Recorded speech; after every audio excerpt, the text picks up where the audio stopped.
While out with her friends, she laughed. "He's too scared to ever leave me. He'd fall apart without me." They all nodded. I just stayed quiet. The next week, I accepted a job offer in another city, packed my things, and left without a word. Weeks later, when she finally came back ready to beg, she froze because someone else was already living in my place.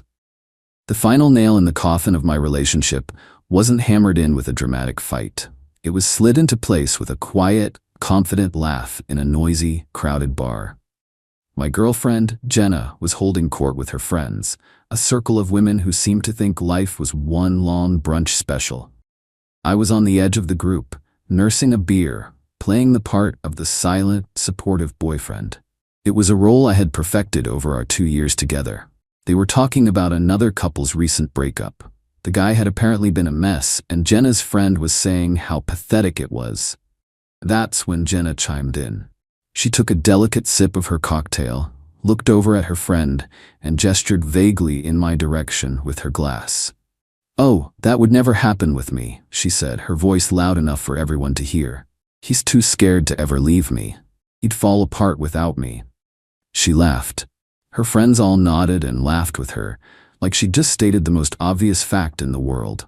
They looked at me, not with malice, but with a kind of pitying certainty. I was the safe bet, the quiet, introverted guy who worked from home and didn't have much of a social life outside of her. She was the sun, and I was just a small, insignificant planet caught in her orbit. I didn't react. I didn't argue. I didn't defend myself. I just stayed quiet and took a slow drink of my beer. But inside, something went still and cold.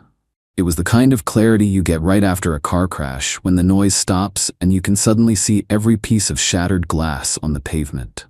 She didn't just think I was dependent on her, she was proud of it. My perceived weakness was her source of power, her ultimate security. For 2 years I had arranged my life around her. I'm a senior data architect for a major financial firm. It's a complex, high-pressure job that I can do entirely remotely. I'm naturally a quiet person. I prefer a small circle and deep conversations over loud parties. She had mistaken my quietness for weakness, my preference for staying in as a sign of dependence. She saw herself as my entire social world, my connection to a life I was too timid to build for myself. In that moment, her words didn't just hurt me, they freed me. She had handed me the diagnosis of our terminal illness, and I am, if nothing else, a problem solver. I stayed for another 20 minutes, playing my part. Then I leaned over, kissed her cheek, and told her I was tired and heading home. She just waved me away, already deep in another story. "Okay, babe, don't wait up," she said, not even looking at me. I walked out of that bar, not as her dependent boyfriend, but as a free agent planning a hostile takeover of my own life. She thought I'd fall apart without her. She was about to find out I was the one who had been holding her up the entire time, and I was about to walk away and let her collapse under her own weight. She thought I was too scared to leave. She had no idea I was already gone. Update 1. It's been a week. 1 week since I walked out of that bar and into my new life. To Jenna, it's probably felt like a week of me giving her the silent treatment, a childish tantrum she was patiently waiting out. In reality, it was the most productive and decisive week of my entire life. Thanks for the comments on my last post. You guys who said to go completely dark were right on the money. No drama, no confrontation, just quiet, systematic erasure. The first thing I did when I got home from that bar was open my work laptop. For the past year, I had been turning down offers from headhunters. Recruiters were constantly reaching out with opportunities in other cities, major tech hubs like Austin, Seattle, Raleigh. I always politely declined because I was building a life here, with her. One recruiter in particular, a guy from a top firm in Austin, had been persistent. He had an offer for me to lead a new data infrastructure team at a rapidly expanding fintech company. It was a massive step up in both responsibility and pay. I found his email from 2 months ago. It was 11 p.m. on a Saturday night. I wrote back, "Hi David, hope you're well. Is that director position in Austin still on the table? If so, I'm interested in discussing it further. Best, Alex." I got a reply in less than 10 minutes. "Alex, great to hear from you. It is. Can you talk Monday?" While Jenna was sleeping off her cocktails, I was preparing for the biggest career move of my life. The interviews happened over the next 2 days via video conference. They were intense, technical, and exactly the kind of challenge I loved. By Wednesday afternoon, I had a formal offer in my inbox. The salary was 40% higher than my current pay, with a substantial signing bonus and equity. I signed the contract and sent it back within the hour. My start date was the following Monday. I had 5 days to move my entire life to another state. This is where my skills in logistics came in handy.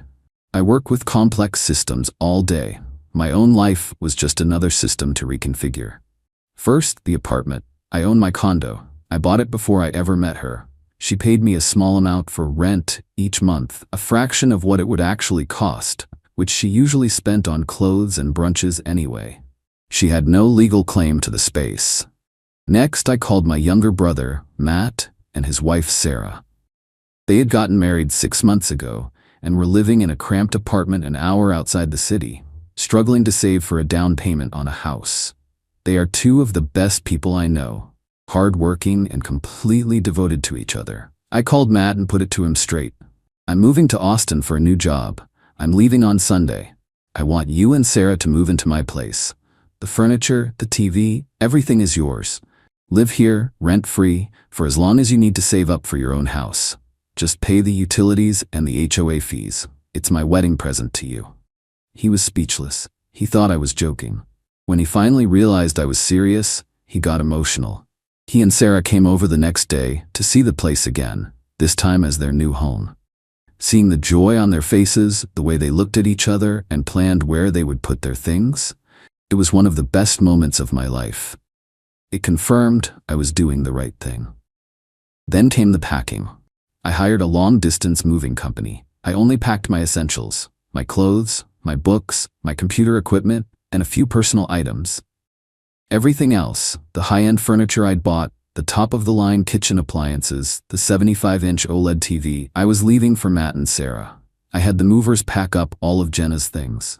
Every last piece of clothing, every shoe, every makeup palette. It all went into boxes. I rented a storage unit a few miles away and paid for 3 months in advance. I had the movers take all of her boxes there. During this entire time, Jenna was sending me a steady stream of texts. They started as annoyed. Are you still pouting? Then moved to angry. This is so immature, Alex. Just talk to me. And finally to slightly concerned. Okay, I'm getting a little worried. Are you okay? I never responded. I put her on mute. On Saturday, the day before I left, I did the final cleanup. I had all the locks on the condo changed. I wrote a short, simple letter. I put it in an envelope along with the key to the storage unit, the access code, and the address. I also included a cashier's check for the total amount of rent she had paid me over the past 2 years. A full refund. I didn't want a single dollar of her money. I left the envelope with the concierge at the front desk of my building, with instructions to only give it to Jenna personally. On Sunday morning, the movers came for my things. Matt and Sarah arrived with a U-Haul of their own boxes an hour later. I gave them their new keys, walked them through how the smart home system worked, and showed them the bottle of champagne I'd left for them in the fridge. We hugged, I wished them well, and then I was gone. I drove my car 1,000 miles to my new life in Austin. I didn't look back. Jenna thought I was too scared to even argue with her. She has no idea that I just dismantled our entire life and rebuilt a new one 1,000 miles away, all without saying a single word to her. She thinks I'm still in the city, sulking in my apartment. She's about to get the biggest shock of her life. She thinks he'd fall apart without her. He didn't. He just left. Final update. It's been a month since I moved to Austin, and it's been the best month of my life. My new job is incredible, challenging, rewarding, and full of smart people. I found a great apartment downtown, and I'm starting to explore the city. The silence from my old life has been deafeningly peaceful. But I knew the storm had to break eventually.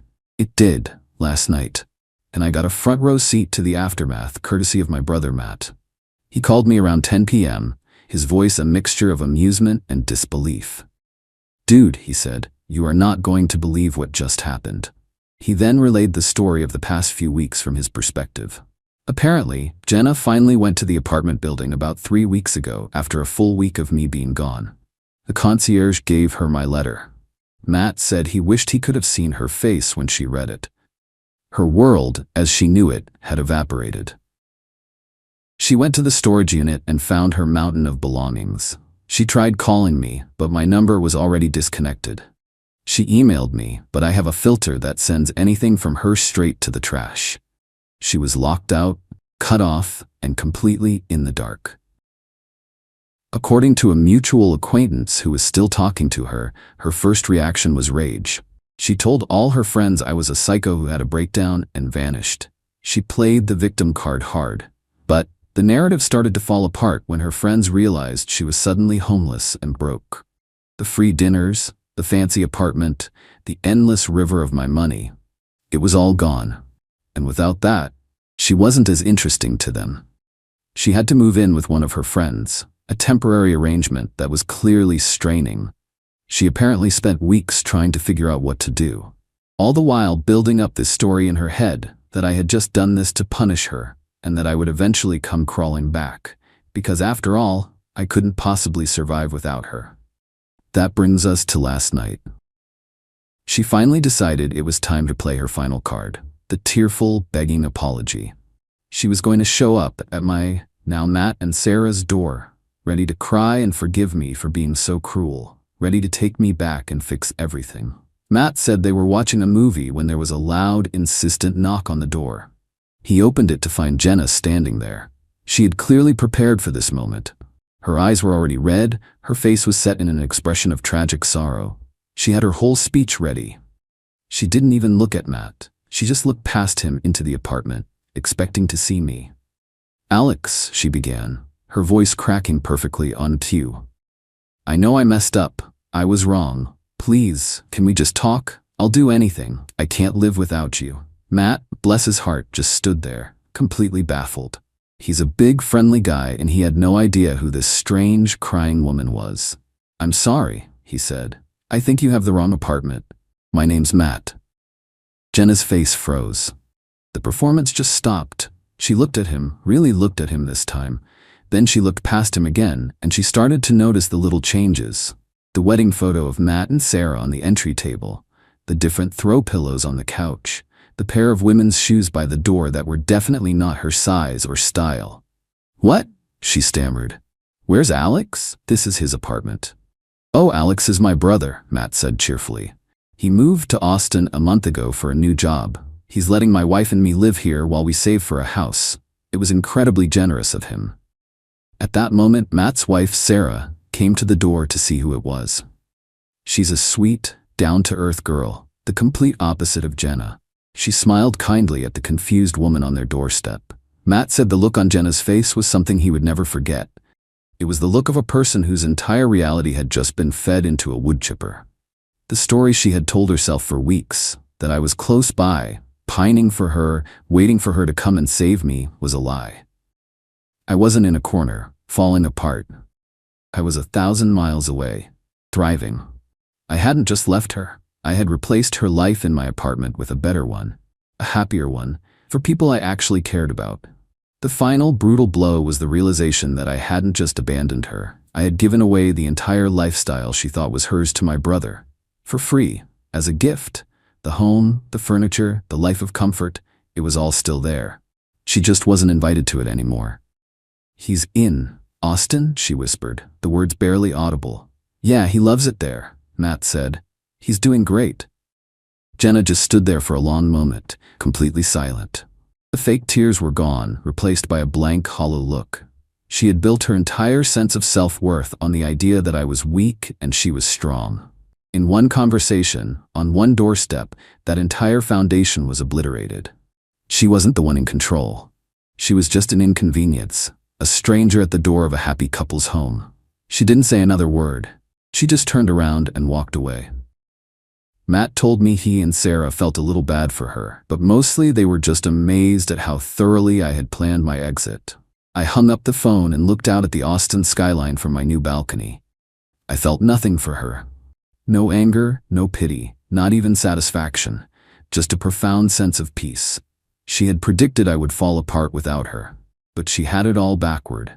I had to leave her in order to put myself together. and I've never felt more whole.